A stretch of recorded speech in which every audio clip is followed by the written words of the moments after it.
this is going to be on AVA GARDNER, a different location because we have workmen out the front.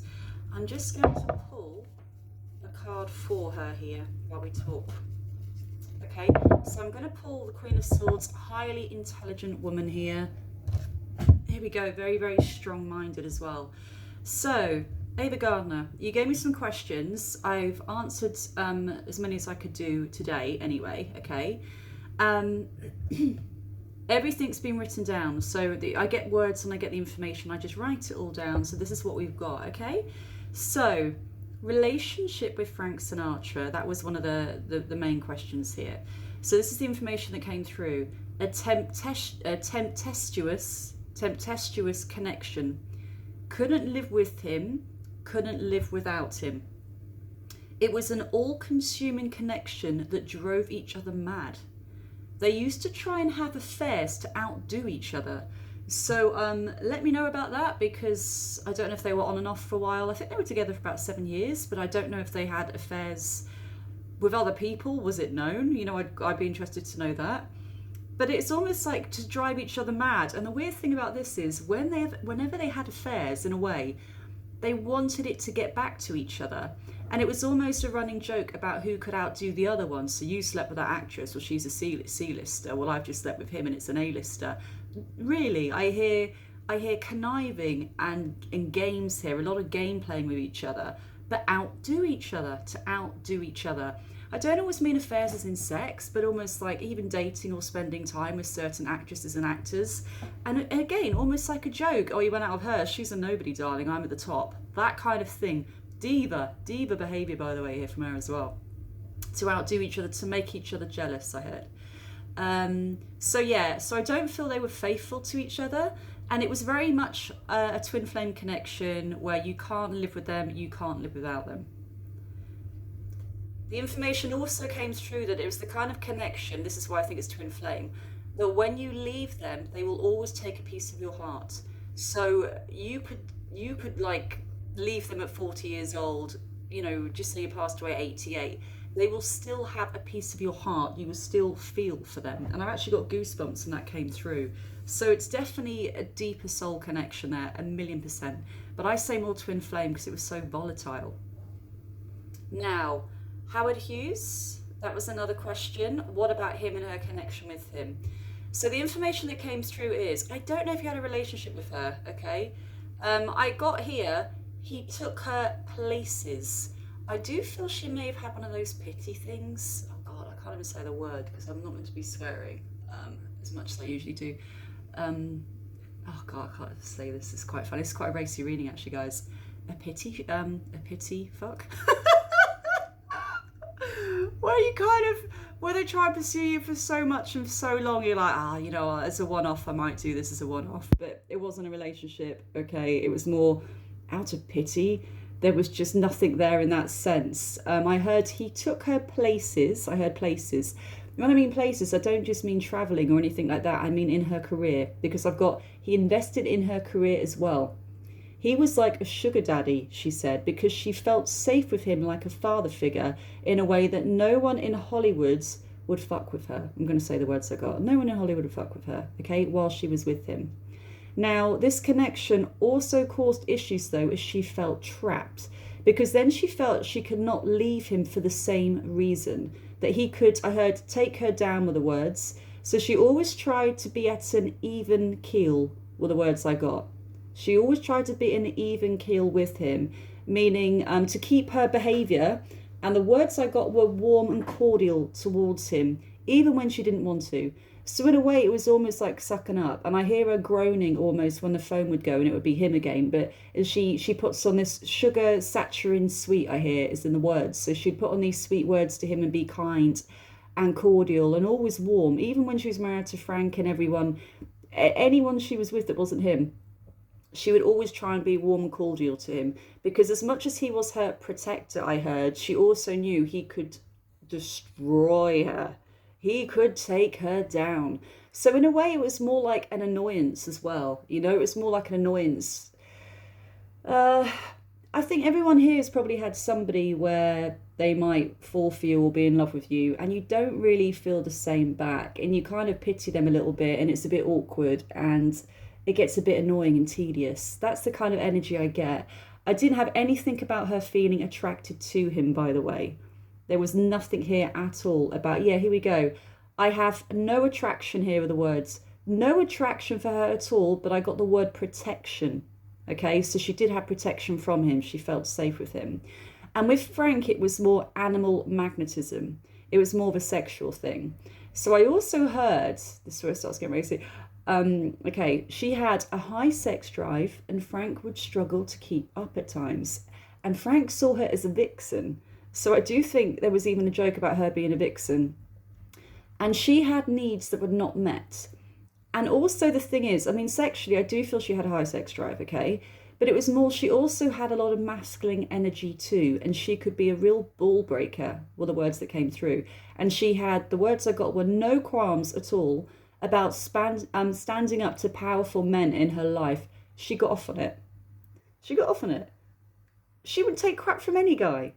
She was more of a man than they were half the time, she's saying, you know? And in a way, she liked to break them down. So if she ever not in a really nasty, vindictive way like that, guys. I mean, when you feel, they always disappointed her, I just heard. So men in her life always disappointed her. Almost like, because she had so much masculine energy, she needed a real man's man, like a real man.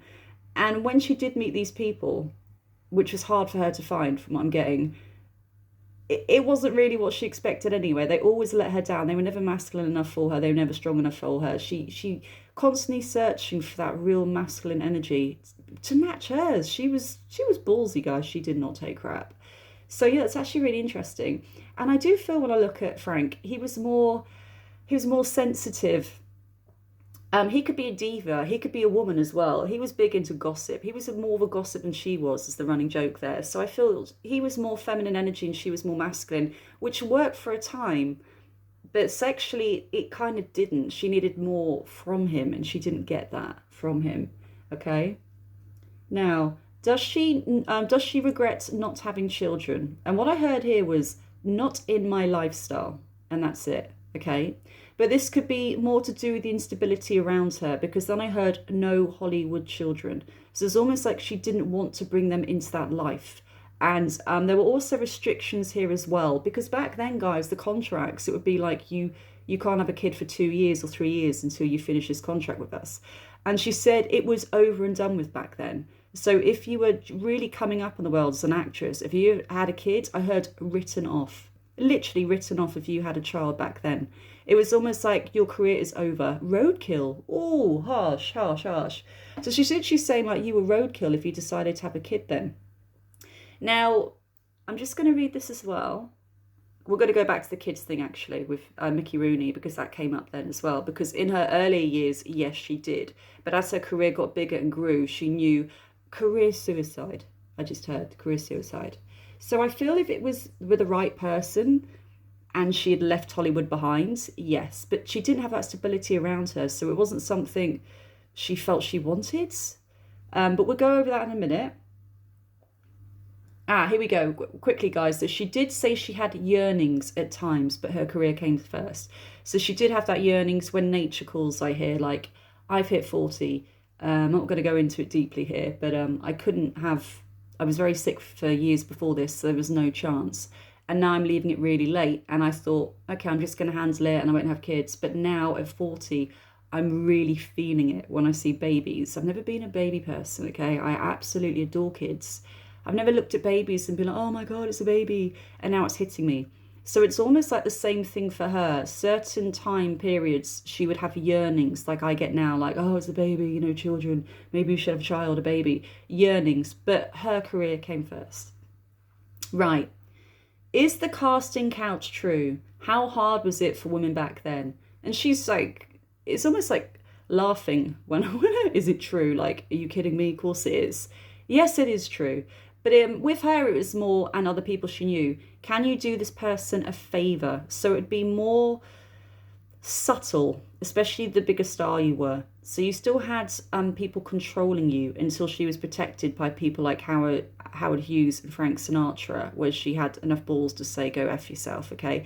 But in the early days, she would have to do people favors. Now, I'm not going to go into, she didn't even go into, yeah, I slept with this person, that person. But when she means favors, she means you could be friends with a producer, okay?